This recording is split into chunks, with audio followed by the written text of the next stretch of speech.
Each one of us is born with a legend waiting to be birthed. Evolution's upon us. We're about to reinvent what this world is. Let me get down. Come on, you like that ever come down? No, let me get down. You like that ever come down? No, wanna get down. You might never get down. Okay, congratulations for showing up. So, you know, when biologists look at that video, they often ask, why does it take 200 million sperm for one egg?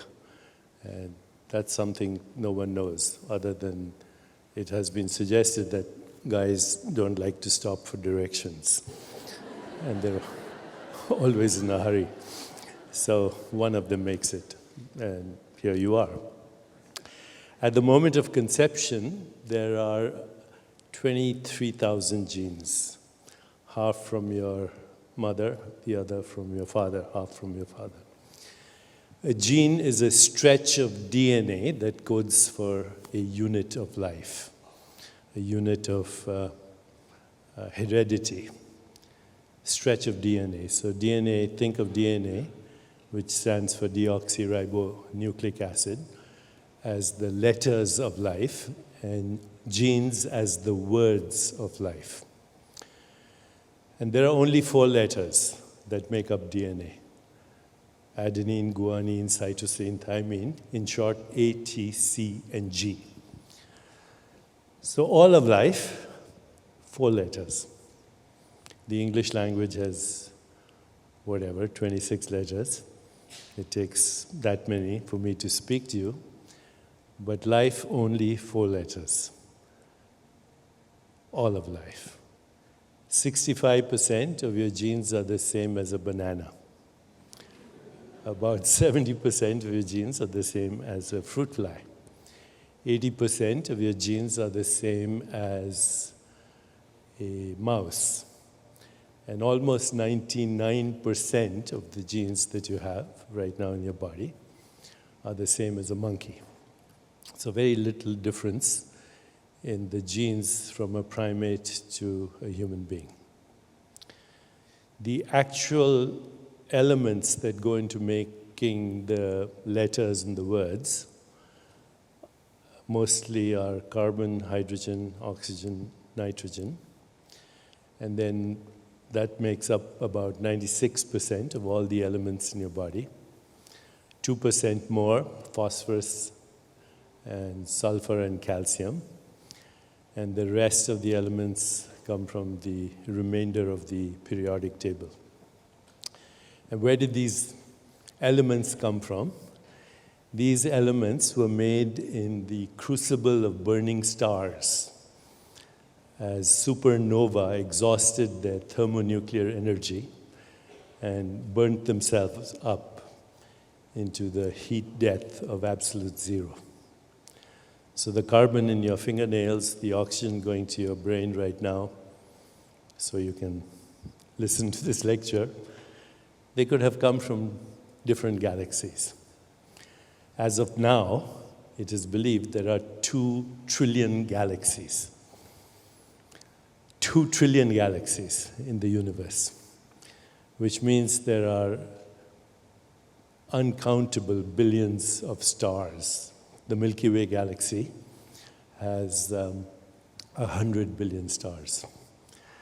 And if there are billions of uncountable stars, there are literally trillions upon trillions upon trillions upon trillions of planets. And so your body, this moment, is a conspiracy of the total universe. It took the whole universe to conspire for you to be here this moment.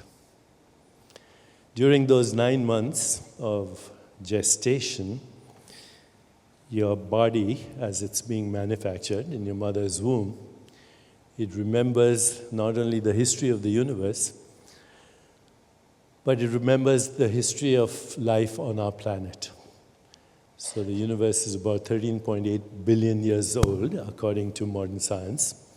Our planet is about 4.5 billion years in age. And the first life forms appeared about 3 billion years ago. They were called chemolitho-autotrophic hyperthermophiles, if you want to impress somebody at a cocktail party. Okay? Chemolitho-autotrophic hyperthermophiles are your ancestors. And they lived on the rims of volcanoes about 3.8 billion years ago.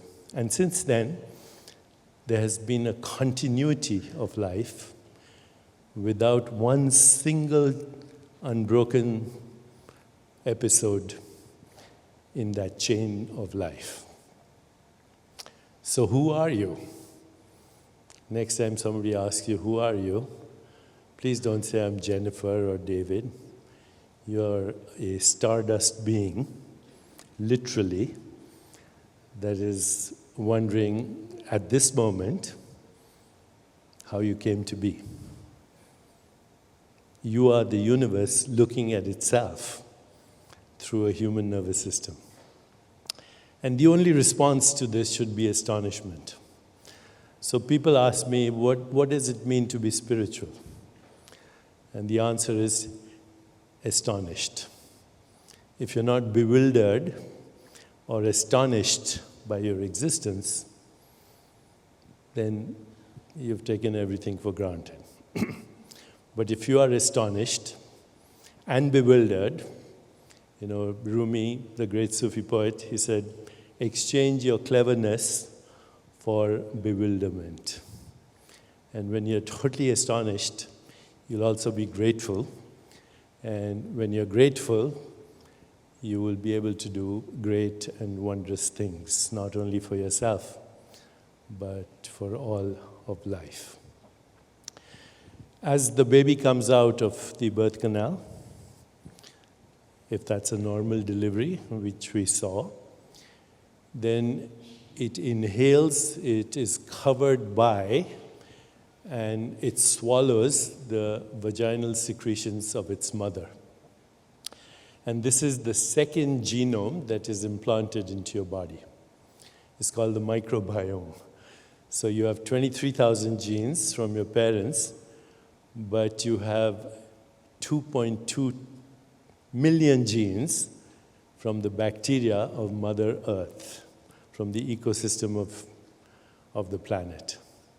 So not only are you the conspiracy of the total universe, a stardust being, but planet Earth contributes another 2 million genes. And then life starts, hopefully, with love and joy and attention and affection and appreciation. And as this exchange occurs between mother and baby, and now hopefully father and baby and siblings and baby, then you have a third structure that comes into your organism, and that is called the epigenome. So we have the genome, 23,000 genes from your parents, the microbiome, 2 million genes from the planet, from the organisms of the planet, the bacteria. And now you have a third structure, it's called the epigenome. The epigenome, because it's above the genes. And this is a sheath of proteins that responds to experience. Experiences such as eating, breathing, digestion, metabolism, elimination, sensory experience, sound, touch, sight, taste, smell. And now we know emotional experience. So every experience that you have, whether it's thoughts, feelings, emotions, desires, memory, imagination, introspection, every single experience that you have shapes this integration between genome, epigenome, and microbiome. And we are the product of that.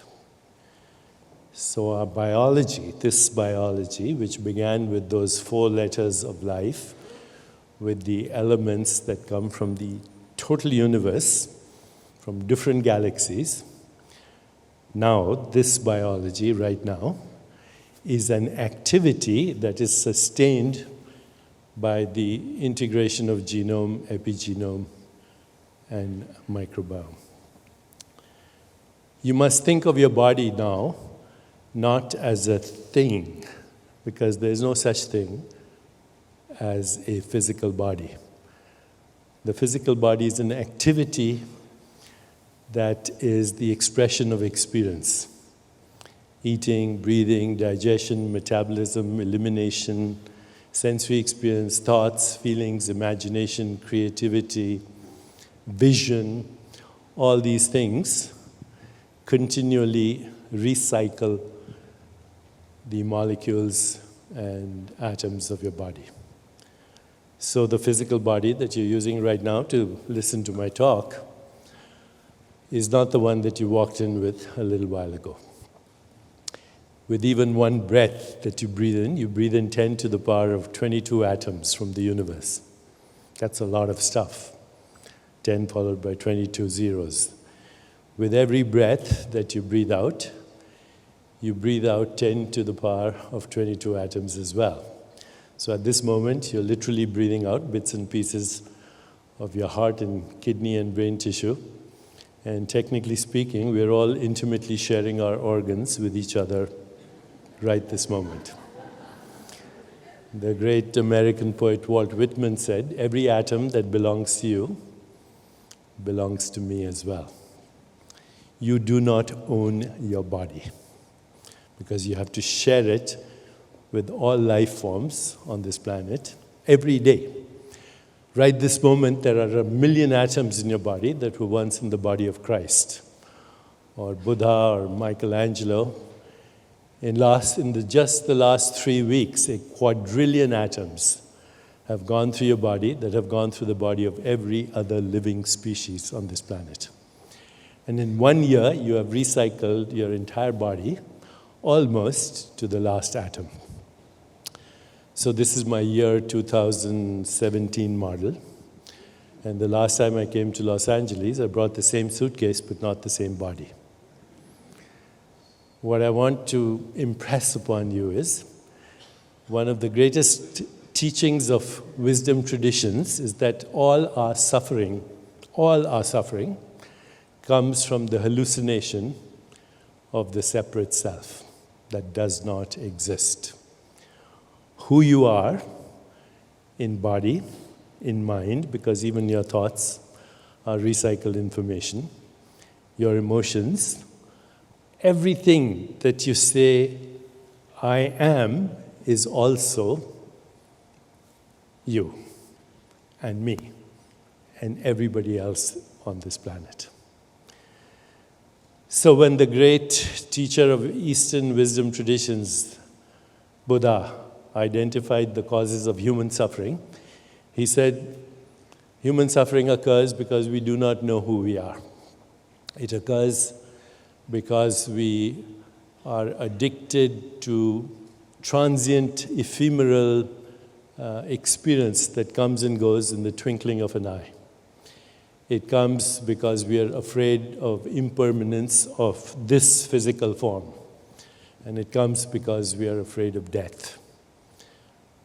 But at the same time, he said, if you take this journey to self-awareness, if you take the journey to conscious awareness of every experience, sensory experience, experience of your body, experience of what's happening inside your body, experience of relationship, experience of the ecosystem and its connection to you, then you will find out the truth. And that truth will set you free, even from the constructs of birth and death, old age, infirmity, because these are human constructs, not based on a true understanding of who we are. So in this short period, all I wanted to impress upon you is the wonder of you. And as Rumi said, by God, when you see your beauty, you'll be the idol of yourself. But seeing that beauty compels us, literally, obligates us to live for a cause that is bigger than ourselves. today we know for sure that when you experience love and compassion and empathy and joy and equanimity, not only do you enlist the integration of the genome and epigenome and microbiome, not only do you heal yourself, but you heal others, not by what you say, not by what you do, but by your very presence. Because presence is who we are. So before I finish, I'd like you to try something very practical.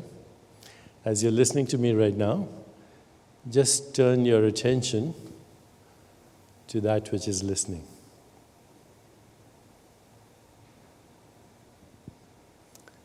So as you listen, be aware of who is listening. And the presence that you feel is your true self.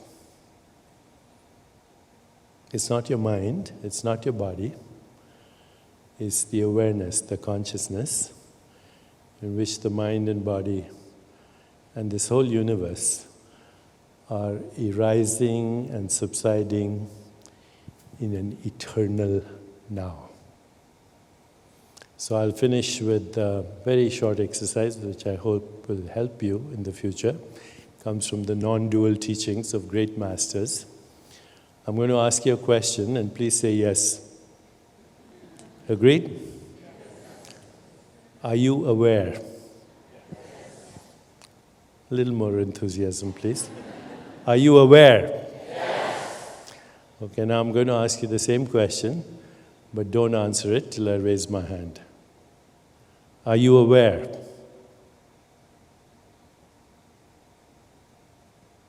Yes. See, are you aware is a thought. The answer yes is also a thought. You're not your thoughts, you're the awareness in which thoughts arise, subside, perceptions arise, subside, bodies arise, subside. The whole universe is born in every moment in that awareness. So I'm going to ask you the same question this time. Don't answer it, just slip into it. Are you aware?